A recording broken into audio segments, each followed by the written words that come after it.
여러분 반갑습니다. 이번 시간에는 제2절 경호 조직의 구성 원칙 살펴보겠습니다. 유튜브 167번이 되는데요. 이 경호 조직의 구성 원칙은 제가 이미 유튜브 77번에서 한번 다룬 바가 있습니다. 테러 조직의 구성 원칙 특징 이런 걸 고려해가지고 비교하면서 같이 다룬 적이 있어서 여기서도 한 번 더 다뤄보도록 하겠습니다. 경호 조직의 구성 원칙이라면 조직의 구성 원칙이죠. 조직의 편성 원리입니다. 조직을 어떻게 편성하면 조직의 목표를 효율적으로 잘 달성할 수 있을 것인가. 조직을 잘 짜야 되겠죠. 잘 짜는 원칙입니다.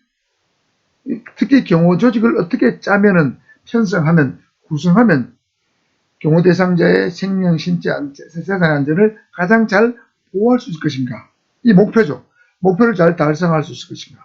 목표를 잘 달성하기 위한 원칙, 조직을 짜는 원칙이 되겠습니다. 여기는 크게 네 가지가 있습니다. 자, 네 가지가 있는데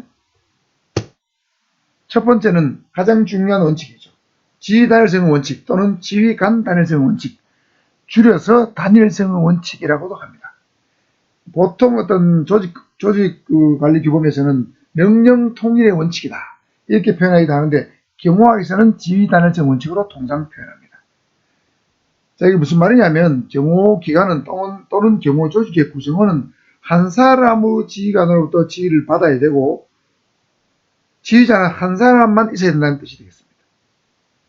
한 사람으로부터 지휘를 받고 그 사람에게만 보고해야 되는 원칙, 이것이 바로 지휘관 단일성의 원칙이 되겠습니다.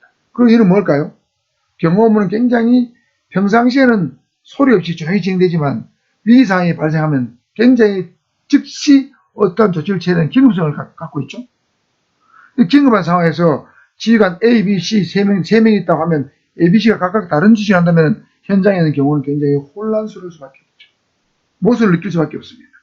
그래서 경호 업무 위기 상황이 발생했을 때 어떤 현장에서의 모순, 중복, 혼란을 피하기 위해서 현장에 있는 가장 높은 지휘자 또는 지휘관의 신속한 결단, 명확한 방침 지침이 필요하다는 거죠. 그래서 지휘관 단일성 원칙이 가장 중요한 경호 조직의 편성 원칙입니다. 그래서 오로지 현장에 있는 제일 높은 지휘관의 명령에만 따른다. 그 사람에게만 보고를 해야 된다. 이런 뜻이 되겠습니다. 그래서 케네디 대통령이 암살당한 이유도 여러 가지가 있지만 케네디 대통령이 자기 우측에 있는 경찰 경호요원 또는 사이카 요원 보고 내가 여기 있음으로써 자네가 있음으로써 시민이 잘 안 보이니까 좀 비키라고 했을 때 비키면서 대통령의 말을 따르면서 6층 건물 뒤쪽에 있던 오스왈드라는 사람이 케네디 대통령을 저격을 하게 됩니다. 사진에 보시면은 케네디 대통령이 있죠. 케네디 대통령이 있습니다. 케네디 대통령이 있고, 자, 여기 있죠. 대통령이 여기 있고, 집 부인이 있고, 여기 경찰관이 있지 않습니까? 여기도 경찰관이 있죠. 경찰관이 있는데, 이 경찰관이 뒤로 또는 앞으로 비키니까 우측 뒤 후방에 있던 범인이 위에서 저격하기가 좀 용이해진 겁니다. 그래서 이건 지휘관 단일성 원칙에 위배됐다. 이때 경찰관은 대통령 지시를 따르면 되는 것이 아니고 상급자인 경호 책임자에게 물어보고 그 의자를 이탈할 것인가, 그 자리를 고수할 것인가를 판단했어야 된다는 뜻이 되겠습니다. 자, 두 번째는 체계 통일성 원칙이 되겠습니다. 또는 통일성 원칙입니다.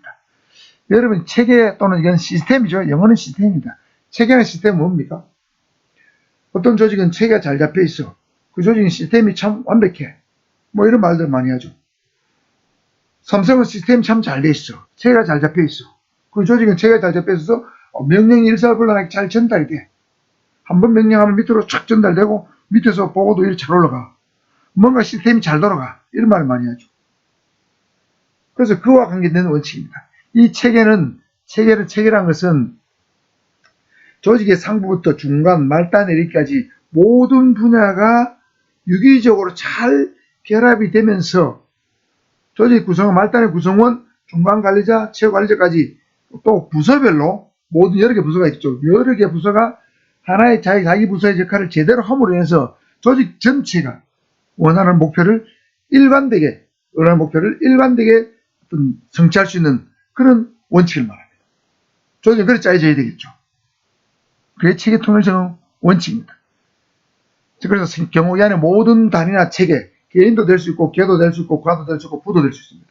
단위나 체계가 경호조직이 추구하는 목적을 위해서 일관되게 작용해야 된다는 원칙이죠.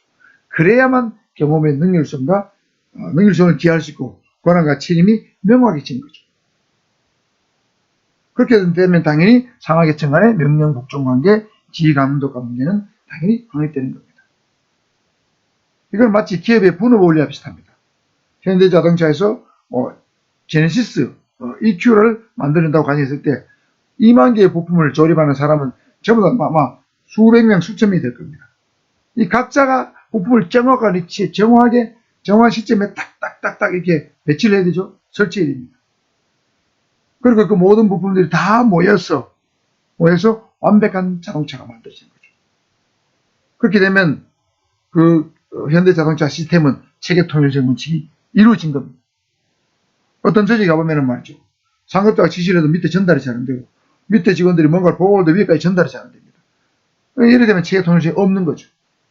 경호조직은 그래서 안 된다는 뜻입니다.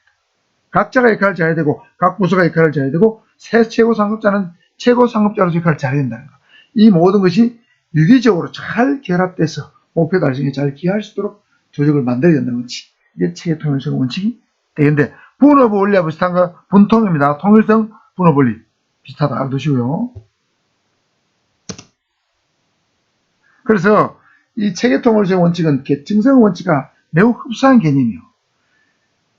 자, 계층성 원칙은 경호 조직의 특성 중에 하나이고 체계 통일성 원칙은 경호 조직의 구성 원칙 중에 하나입니다. 계층성은 뭐였습니까? 직무를 권한과 책임에 따라서 등급하고 거기에 따라서 상명하복관계, 지휘감독관계가 만들어진 개념이죠. 경호 조직의 특성입니다. 경호의 특성을 위해서 경호 조직의 특성은 계층성을 띈다고 그랬죠. 그러니까 얘는 약간의 정적인 개념이에요. 예를 들면 경호처장, 차장, 무슨 본부장, 부장, 과장, 계장 이렇게 계층을 하위부터 상급자가 하위자까지 계층을 잘 짜야 된다는 거죠. 몇 개의 계층을 짤 것인가 그런 부서마다 합니다.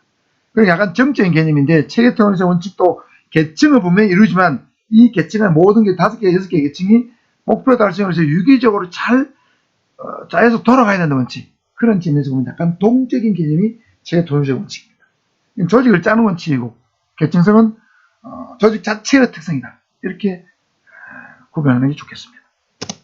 그 다음 세 번째는 조직 단위, 부대 단위 작용 원칙입니다. 경호는 여러분 개인 단위로 이루어지지 않죠? 경호는 결정력을 하는 개인이 어떤 역할을 할 수 있지만 기본적으로 수많은 경호원들이 각자 역할을 나눠서 하는 거예요. 그러니까 이거는 부대 단위, 기관 단위, 조직 단위로 움직인다는 것이죠. 그래서 경호 조직의 어떤 관리, 임무 수행을 위한 어떤 중요한 결정은 지휘관만이 할 수 있고 어떤 그 결과에 대한 책임도 지휘관만이 진다. 이것이 바로 부대 단위 작용, 조직 단위 작용의 원칙입니다. 그래서 예를 들면 경호 현장에 나가면 대통령 경호라고 치면 경호처장이 현장에 나와서 모든 지휘를 하고 결과가 잘못됐을 때 경호의 책임이 있으면 잘못되면 경호처장이 책임지게 죠. 우리 집사하는데 박정희 대통령 암살 미수사건이 됐을 때 유영수사가 피살되었죠. 그때 책임자가 바로 박정규 경호실장인데 경호실장이 책임을 지고 사의를 표명하고 그 다음에 바로 그 유명한 차지철 씨가 경호실장으로 왔습니다. 이게 조직단위 작용 원칙인 거죠. 전체의 책임, 경호는 전체로 움직이니까 책임도 전체의 총책임자가 진다 이런 뜻이 되겠습니다.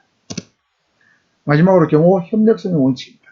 경호는 경호처만 하는 것이 아니고 경처만 하는 것이 아니죠. 경호는 국민과 협력해서 하는 것이고 또 경호 유관기관하고 협력해서 이루어진 거예요. 그래야만 경호의 업무를 잘 수행할 수가 있습니다. 경호처가 아무리 인력이 많고 장비가 좋아도 수많은 국민들보다는 못할 수 있습니다. 관련 유관기관보다 유관기관 협조 시에는 잘 할 수 없습니다. 모든 정보를 경호처가 입수할 수 없습니다. 국정원, 경찰, 군 협조 도움을 받아야 됩니다. 그죠? 무슨 검색 같은 거 이런 거는 검색 전문기관 도움 받아야 되죠. 전기, 가스, 수도 전문기관 도움을 받아야 됩니다. 그래서 경호는 국민 또는 경호 유관기관과의 긴밀한 협력을 통해서 이루어져야만 된다. 그래서 약간 개방적인 어떤 시스템, 개방적인 경호 조직을 갖춰야 된다. 그런 뜻이 되겠습니다. 자, 오늘 경호 조직의 구성 원칙 4가지 살펴봤습니다. 네 가지가 뭐였습니까? 자, 경호 협력성 원칙이죠. 조직 단위 작용 원칙이죠. 그 다음에 체계 통일성 원칙이죠. 그럼 분업 원리를 했습니다. 분업 원리. 그 다음에 가장 중요한 건 지휘관 단일성 원칙. 케네디 대통령 암살 사건과 가장 강하게 짚은 원칙은 지휘 단일성 원칙이다. 자, 오늘은 경호 조직의 구성 원칙에 대해서 살펴보았습니다. 자, 구독과 좋아요 눌러주시고요. 제 영상 필요하신 분에게 여러분 공유도 같이 해주실 바라겠습니다. 정보는 나눌수록 가치가 높아집니다. 수고했습니다.